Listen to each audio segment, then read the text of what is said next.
बिस्मिल्लाहिर्रहमानिर्रहीम अस्सलामुअलैकुम या इली हक हैदर। उम्मीद करना तुसीं सारे भरा ठीक हो ते अल्लाह ताला तुहानूं सारिਆਂ ਨੂੰ ठीक रखे जी।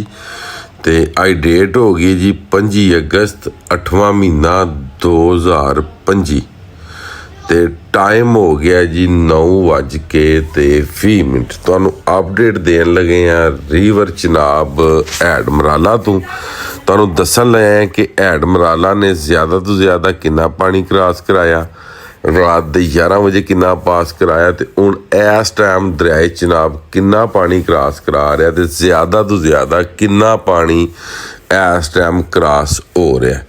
रात के 11 बजे दरियाए चनाब ने 1,32,000 पानी क्रॉस कराया सी। ठीक है जी। हुण 9 बजे का टाइम है तो हुण इस टाइम दरियाए चनाब को 1,27,000 अप स्टीम है। 1,09,000 क्यूसक पानी जिहड़ा वे दरियाए चनाब हैड मराला के मुकाम तो क्रॉस हो रहा 1 लाख का रेला। ये सारे भरा नोट कर लो कि जिहड़े दरियावां ते रहिंदे हो कि दरियाए चनाब ने हुण तक 1,60,000 का रेला जिहड़ा वे वो पास कराया है। इस तो उत्ते एक कतरा पानी भी उन्हें पास नहीं करवाया। बकाया 1,60,000 वाला जिहड़ा रेला सी वो तकरीबन लगातार जिहड़ा चलिया वे वो साडे कोल चलिया 3 घंटे।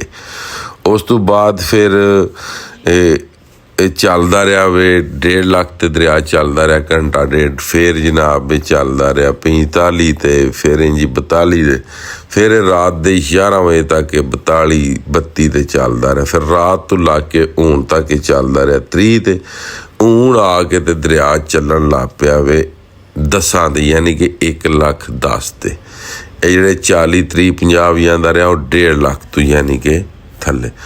इस गल्ले करके जिन्ने भी भरा दरियावां ते रह रहे थले झंग के इलाके बहुत ज़्यादा घटो हो रहा। वीडियोज़ मेरे को आईयां ने, नैक्सट किसी वीडियो मैं ला देंगा। तो पानी जदों 1.5 लाख 2 लाख रह के चलदा ना ये तबाही करता ही उदों है। ये उदों तबाही इस गल्ले करदा है कि यह सतह जमीन दे नाल चलदा किनारे दे, जो किनारे नाल चलदा तो किनारे वड़ने कटो करना शुरू कर देंदा। या बिल्कुल पानी घट जे 50,000 ते आज उदों एक टो नहीं करता, तो या ये पानी 3.5-3.5 लाख ते टुर जे उदों कटो नहीं करता। जिदों ये पानी जिहड़ा वे कि 1.5-2 लाख के दरम्यान च टुरदा है उदों ये बहुत ज़्यादा कटो करदा। मजीद उम्मीद करना अज दी वीडियो अज दा व्लॉग तुहानूं पसंद आया होवेगा। मैनूं दिओ इजाजत, नैक्सट वीडियो होने तक ज़्यादा ज़्यादा अपना ख्याल रखियो, अपनी खास दुआवां दे विच मैनूं याद रखियो। तो इंशाअल्लाह मिलने हैं किसी नैक्सट वीडियो दे नाल। अल्लाह हाफिज़, फी अमान अल्लाह।